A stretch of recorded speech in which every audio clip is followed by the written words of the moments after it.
తల్లి నీకు శరణంటూ నామావళి పాడుము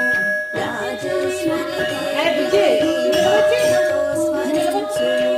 రాహుకాల పూజ చేసి శుభఫలము పొందుము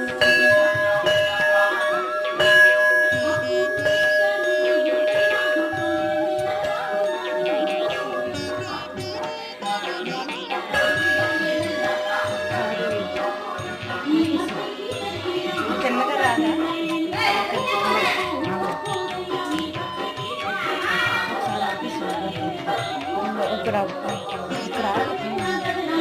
అట్లేదు